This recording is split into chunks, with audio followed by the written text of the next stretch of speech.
Hey guys, my name is Petra and I'm talking to you from Pensacola from our living room.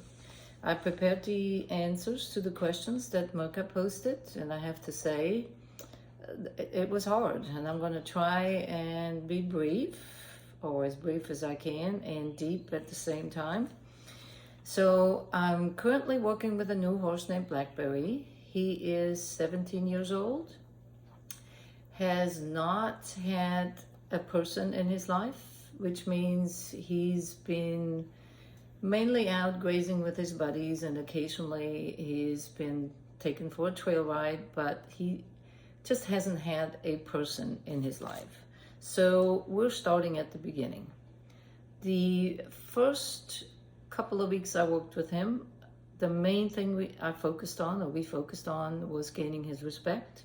He was quite hurt-bound when I took him away from his buddies, and with the help of Mirka, I really now feel like he respects my personal space. So that was a big first step.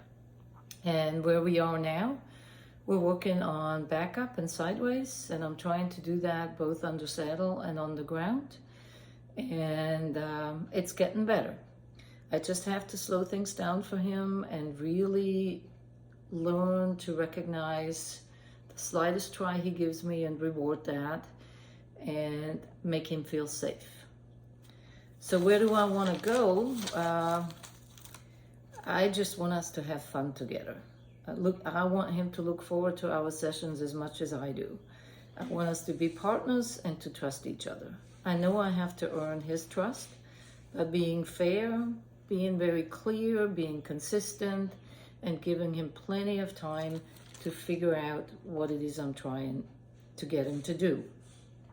I want to be a better communicator and teacher and more observant, be more patient.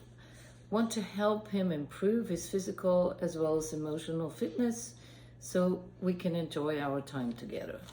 I think it makes sense that if we want our horses to be willing partners, that we also need to make sure it's our responsibility to help them to be able partners. Of course, I have all those other goals. I want to walk, trot, canter. I want him to be balanced. I want him to listen to my seat. I eventually want to take that bridle off and work on his posture. But for right now, the sideway and the backup and the respect of my personal space, that's where we are. And we need to improve on all of those. Where do I not want to go? I think for me, it's the place when I set goals to the point where the play turns into work. And I think so far this tends to happen when I practice for a show, when I practice a particular pattern, or when I work on a certification. I just get so focused on practicing that particular pattern over and over again to get it just right and get it perfect, that I sort of lose sight of the needs of the horse. All I'm focused on is that particular pattern. And I become, in that moment, I just become very goal-oriented, impatient. I want things to happen quickly, do well, and yes, I want to win that ribbon. I am maybe just a little competitive. So I think for me right now, that is not something I'm working toward, or competitions. I just want to be playing with him and making it a good time for both of us.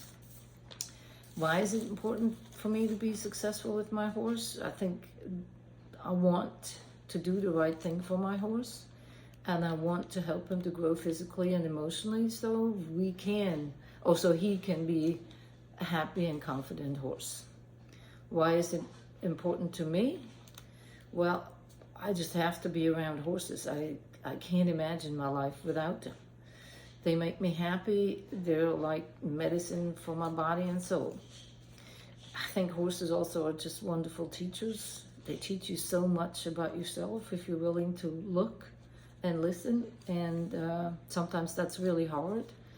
But if you're willing to and ready to address what you see, I think it's almost a bit like free therapy. Well, sort of free. We all know horses don't come free.